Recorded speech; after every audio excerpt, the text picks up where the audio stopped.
नमस्कार दोस्तों, मेरा नाम है अनमोल। आज मैं आपके लिए 4 दोस्तों की एक रोचक कहानी लेकर आया हूँ। अगर आपको ये कहानी अच्छी लगती है तो इसको लाइक करें, वीडियो को ज़्यादा से ज़्यादा शेयर करें और आपने अगर हमारा चैनल अभी तक सब्सक्राइब नहीं किया है तो इसको सब्सक्राइब करें। एक गांव में 4 दोस्त रहते थे, राजेश, रितेश, संजय और सोनू। ये चारों ही गांव के सबसे मूर्ख लड़के थे। सारा दिन इधर उधर घूमते रहते थे। कभी किसी के खेत में घुस जाते थे, कुछ तोड़ के खा लिया, कभी किसी को परेशान कर दिया। इसी तरह ये सारा दिन बिताते थे। गांव के सभी लोग और इन चारों के घरवाले इनसे बहुत परेशान रहते थे। एक दिन संजय के पिता ने राजेश, रितेश और सोनू के पिता को अपने घर पर बुलाया और कहा, अपने लड़कों को सुधारने का अब हमारे पास कोई तरीका नहीं बचा है। हमने उन्हें समझाने और सही राह दिखाने की बहुत ही कोशिश की, लेकिन ना तो वो चारों कुछ काम करते हैं और ना ही अपनी बेवकूफ़ियाँ करना छोड़ना चाहते हैं। इसीलिए मैं सोचता हूँ कि मेरा एक मित्र शहर में बहुत बड़ा जादूगर है, क्यों ना हम इन चारों को उसके पास भेज दें और उससे इनको जादू सिखाने के लिए बोलें। संजय के पिता की यह बात सुनकर बाकी के तीनों बच्चे के पिता भी मान जाते हैं और कहते हैं, जहाँ इतना कुछ करके देखा है वहाँ यह भी करके देख लेते हैं। फिर संजय के पिता अपने मित्र जादूगर से बात करते हैं और चारों लड़कों को एक साथ बुलाते हैं और उनसे कहते हैं, शहर में मेरा एक मित्र बहुत ही बड़ा जादूगर है। मैं तुम चारों को उसके पास भेज रहा हूँ ताकि तुम उससे जादू सीख सको और आगे अपने परिवार की देखभाल कर सको। लेकिन तुम लोगों को वहाँ पर 2 साल तक रहकर जादू सीखना होगा और पूरी मेहनत करनी होगी। यह सुनकर संजय, सोनू और राजेश बहुत ही खुश हुए। तभी रितेश बोलता है, अरे वाह, जादू तो हमें बहुत पसंद है, कितना मज़ा आएगा। अब जब भी हमें जादू देखना होगा तो हमें उसके लिए कोई पैसे खर्च करने की ज़रूरत नहीं होगी, हम जादू को फ्री में देख सकेंगे। यह सुनकर संजय के पिता ने अपना सर पकड़ लिया और मन ही मन सोचने लगे कि मैं इन बेवकूफ़ को शहर भेज तो रहा हूँ, ना जाने ये क्या करेंगे।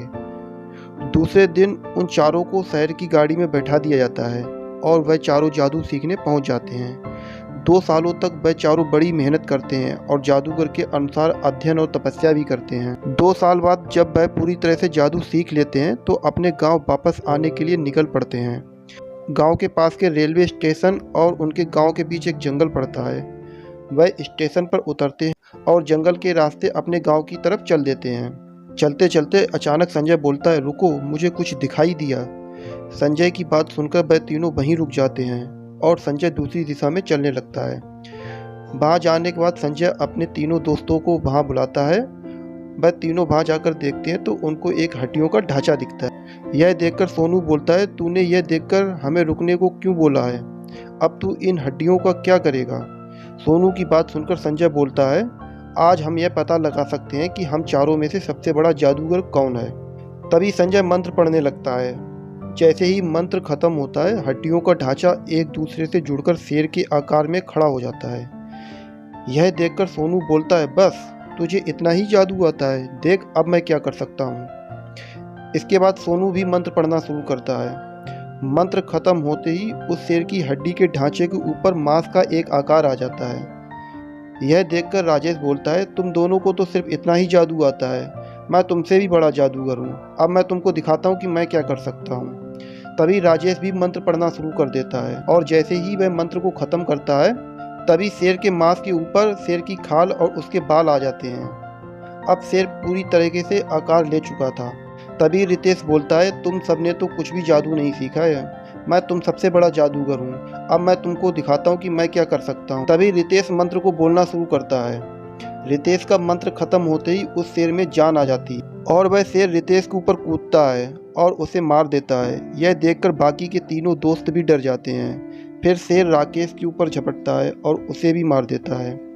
इस तरह बारी बारी शेर संजय और सोनू को भी मार देता है और बड़े आराम से खुशी खुशी टहलता हुआ जंगल में चला जाता है। दोस्तों, इस कहानी से हमें सीख मिलती है, जब तक हमें किसी भी कार्य करने की सही समझ नहीं होगी तब तक ऐसा ज्ञान हमारे लिए व्यर्थ है। जिस तरह इस कहानी में चारों लड़कों में ज्ञान तो था लेकिन समझ बिल्कुल नहीं थी, उसी कारण चारों को अपनी जान भी गंवानी पड़ गई। दोस्तों, अगर आपको ये कहानी अच्छी लगी है तो इसको लाइक करें, वीडियो को ज़्यादा से ज़्यादा शेयर करें और आपने हमारा चैनल अभी तक सब्सक्राइब नहीं किया है तो इसको सब्सक्राइब कर लीजिए। तब तक के लिए नमस्कार।